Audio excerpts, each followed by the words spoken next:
తెలంగాణ ఉద్యమం సమయంలోనే బీఆర్ఎస్ నాయకులపై కార్యకర్తలపై ఎన్నో కేసులు పెట్టారు. ఇప్పుడు ఈ కేసులకు భయపడేది లేదు. నాగర్ కర్నూలు జిల్లాలోని కొంతమంది పోలీసులు కాంగ్రెస్ పార్టీకి తొత్తులుగా పనిచేస్తున్నారు. రేపు మా ప్రభుత్వం వచ్చాక వాళ్ళని వదిలిపెట్టే ప్రసక్తి లేదన్నారు బీఆర్ఎస్ మాజీ ఎమ్మెల్యే మరి జనార్దన్ రెడ్డి. మా మీద కేసులు అవుతున్నాయి. ఇలా చాలా మంది ఉద్యమకారులు ఉన్నారు.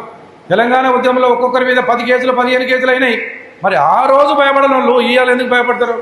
ఈ కాంగ్రెస్ వాళ్ళు, ఈ దొంగ కాంగ్రెస్ వాళ్ళు కేసులు పెడితే మనం భయపడితే తెలంగాణ రాష్ట్రం వచ్చేదా? వచ్చేది కాదు.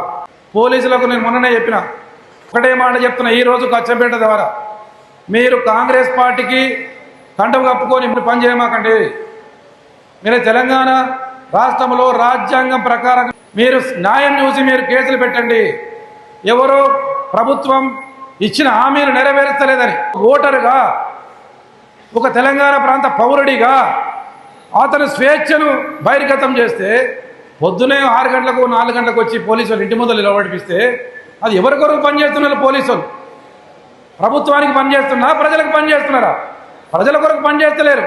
కాంగ్రెస్ పార్టీకి తొత్తులుగా పనిచేస్తున్నారు ఈ పోలీసులు. ఎన్ని రోజులు పనిచేస్తారు? అది ఎంతవరకు ప్రజలకు అన్నీ అర్థమైపోయింది. అందుకే నేను చెప్పిన ఖబర్దార్ జాగ్రత్త.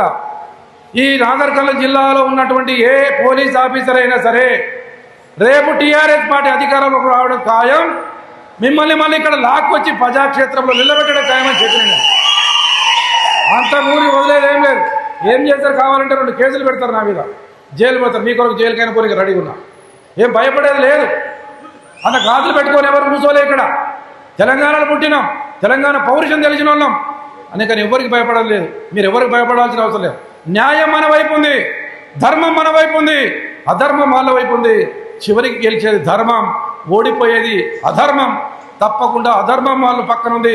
ఏ ఎన్నికలు వచ్చినా రేపు వాళ్ళు ఓడిపోవడం ఖాయం. అందుకే మీరు ఎవ్వరూ ఆలోచించాల్సిన అవసరం లేదు.